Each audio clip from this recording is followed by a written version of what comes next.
ago, we could travel hundreds of leagues in an instant. Oh, how far we've fallen since then.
Here to brief? I like to know everything I can before venturing off to a new place. Just beyond the forested hills of Glintwood Hollow lies the wetlands known as Dredger's Mire. Much like the Hollow, the Enclave prospected many of the raw materials needed for its ambitious constructs and projects from the mire. Oh, it's no coincidence you found the Ark of the Stricken Earth near a collapsed mine. Likely, it was used for the excavation of minerals and metals before the surge. I believe the natural surroundings of the mire were also rich in resources. The Enclave even settled a small village there known as Poldervale. Which is where I might find that masked figure that was watching me. It's possible. Regardless, do you have any questions before you head out? Some of the others didn't seem so sure we should be trying to track down the masked figure. What do you think? History demands we find them. If the masked figure truly is a Hearthsider, their stories and what they've lived through in here would be invaluable to our understanding of the Enclave and of the Surge. Sounds like I'd better find them then. Apart from the village, it sounds like this is mostly untamed lands. Any expectation that it will be more dangerous than the Hollow? I would expect so, yes.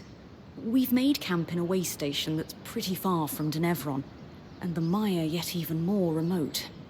Everything I've read says the deeper into the outskirts of the Enclave one ventures, the more wild and untamed the lands become. You're saying my battle with the Great Ark might be looking like child's play soon? Possibly? What can you tell me about Poldervale? It seems like it was settled pretty far from their capital. Indeed. Though, when you take instantaneous travel through loom gates into account, what constitutes a remote village changes. The village was likely settled to facilitate the prospecting of raw materials in the outskirts. Resources farmed here could easily be transported across the Enclave through the use of loom gates. Thanks for the info, Lane. I think I'm ready to head out. My pleasure. Oh, wait, I almost forgot. I didn't have the biggest role to play in the loom gates repair. I'm not exactly handy with a hammer. But watching the band work gave me an idea for a new alchemical project. Its working name is a loom shard. A loom shard? Yes, it's a shard that could draw magic from a loom gate and bring you back to camp safely, wherever you are. How is this different from Aurea putting me back with the scry? Unaided, Aurea can only summon enough magic to bring you back safely, not all the valuables you might have collected on your expedition. Because this shard draws magic from the tapestry, it can bring you back safely with all you've gathered. Thanks, Lane.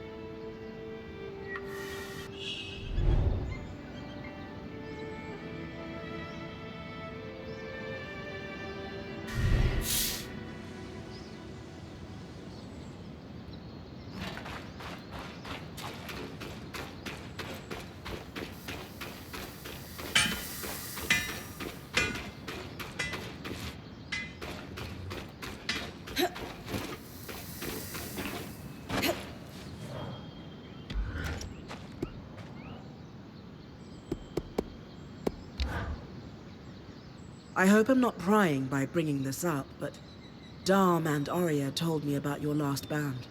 Oh, yeah. Sounds like it was pretty rough.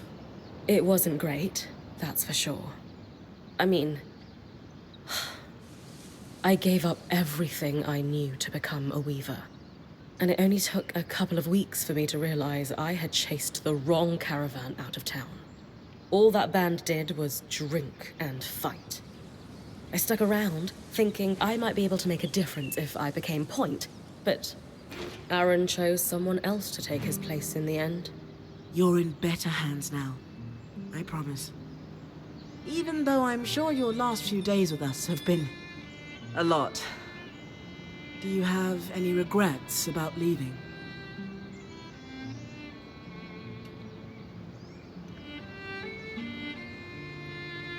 I did have one friend in the band, Pelagia. She was their enchantress. She was actually the one who convinced Aaron to let me join them.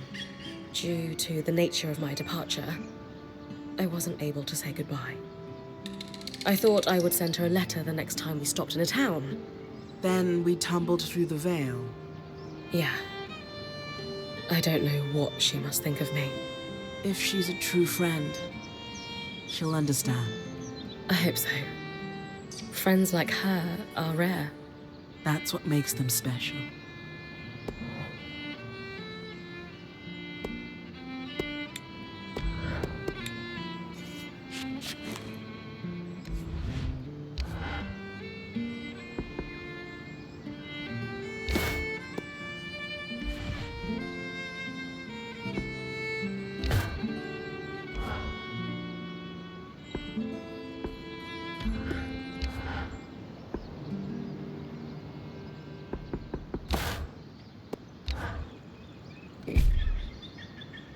Nice to work on something a little lighter every once in a while.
Ready?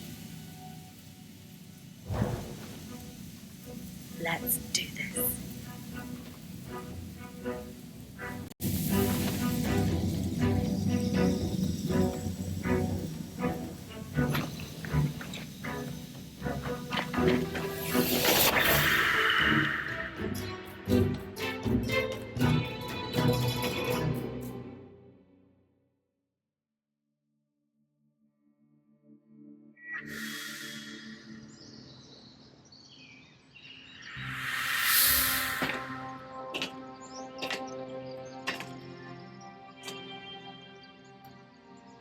First trip through the Loom Gate is a success. That was so awesome!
The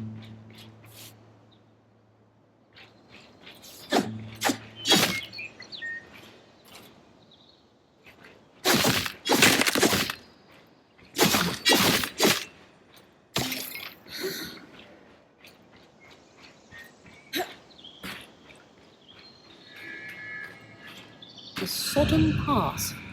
A fitting name for the road to the wetlands.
According to the maps, you're getting close to Dredger's Mire.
I know you're excited to explore, but first things first. Use our key swatch with a loom gate in the mire so that it's easy to return. Right. I'll check the maps.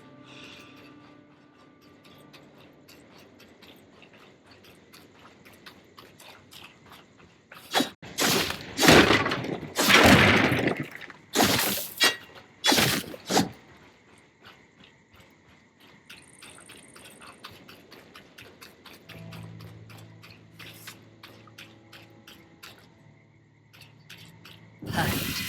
I can see the connection. We'll be able to come back whenever we'd like. Without having to trek through all the mud. The beauty of instantaneous travel. Key swatches are an ingenious system for connecting loom gates together.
Bryn, one would think you've been fighting massive constructs your entire life.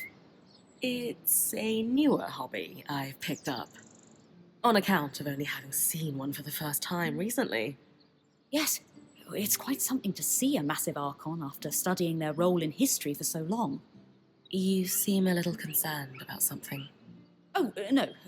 That Arcs are still functioning in the Enclave is a revelatory discovery. I'm elated, of course. Very convincing. It's just, this Archon brings up more questions than it answers. For starters, arcs of this variety tended to carry a slate bar to help break rocks.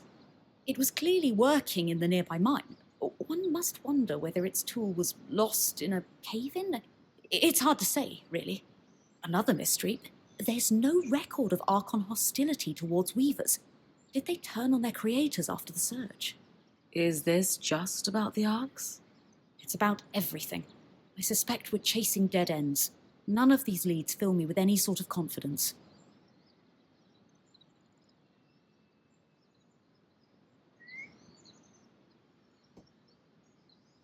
It's easy to get overwhelmed by the details. The Enclave is a complete mystery. And the reality is, we won't uncover all of it. There's only so much we can do. But that doesn't stop us from making incredible discoveries within those limitations. Incredible discoveries within our limitations. I hadn't thought of it that way. It is strangely comforting to acknowledge that there are limits to what we can achieve. All we can do is put one foot in front of the other. If we're ever going to solve this puzzle, it will only happen piece by piece. You're right about that. More pieces would help, though. Maybe if you track down other arcs, we might start to understand what's going on with them. More information about anything trying to kill me is probably a good thing. Though it does mean getting close to the things trying to kill me, which is less good. Yes, do try not to die in the process, as that would render the information less useful.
So, now that I'm done being frigid and unwelcoming, You were only lukewarm.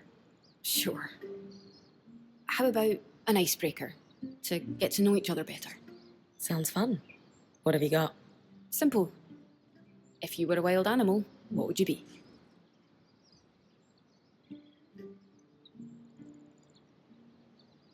Ooh, I think I'd be in a color. Why is that? Aggressive, but they hunt in packs with close bonds.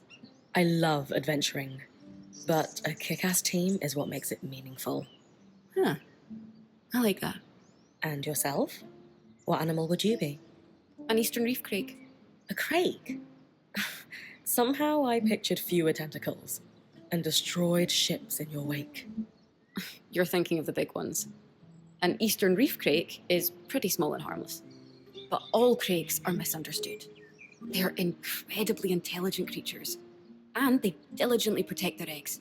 They actually only attack when their nest is under threat. So yeah, I'd be a crake, happily living underwater. Normally, when you crack jokes in the face of dire circumstances, hives start breaking out on my skin. Okay. But when it comes to the masked Hearthsider, you might have a point. He could be scared of us. We are disassembling their enchantments left and right. And in the case of their arcs, dismembering. Besides, who wouldn't quake in their boots at the sight of me? I am about as strapping as they come. And here come the hives.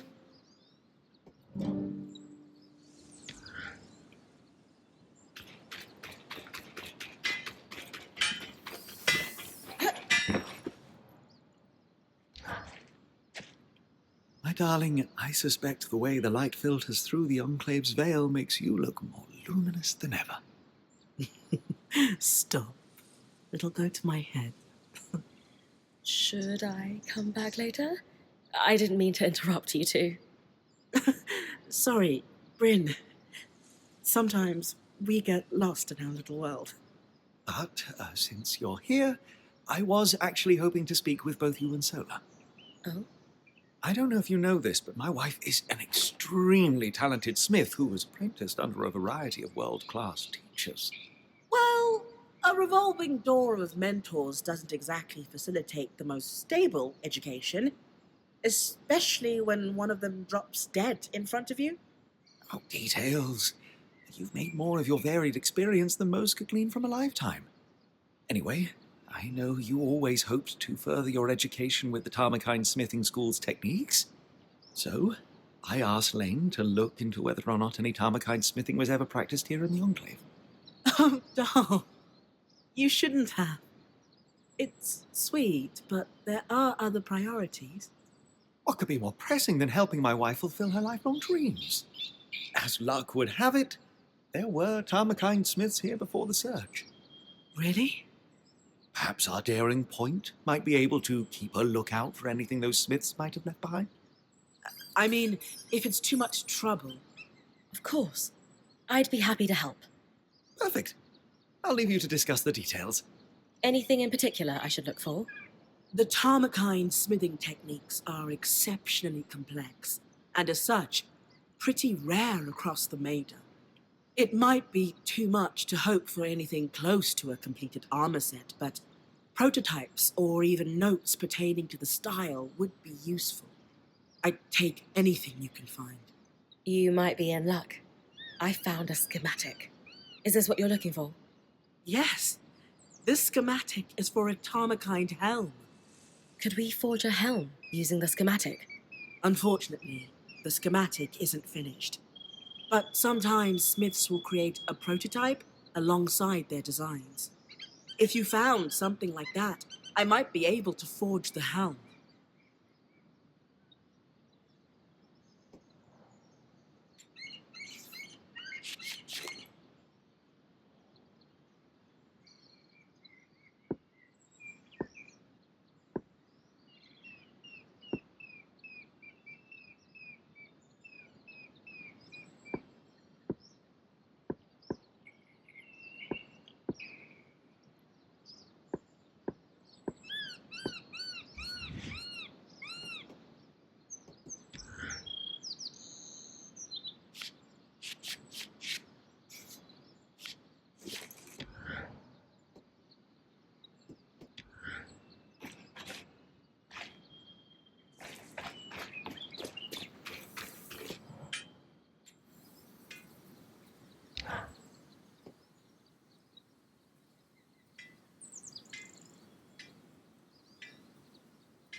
Harvesting. Such an intriguing term for so critical a task. Why do we call it that anyway? My favorite explanation is that it implies a thoughtfulness. When we harvest a creature, we pull something out of its essence. It is fundamentally a violent act. But we harvest predators, ones that pose a threat to us. There are peaceful or merely territorial creatures that use magic, but Weaver custom is to never harvest them. That makes sense. I like that we're selective about it.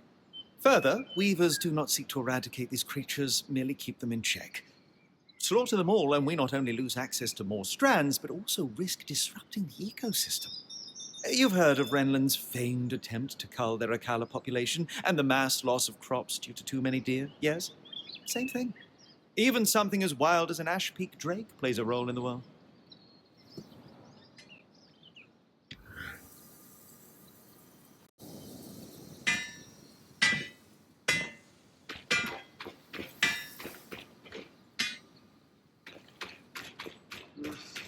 We should take a jogging. I myself will have needs to rest in the next.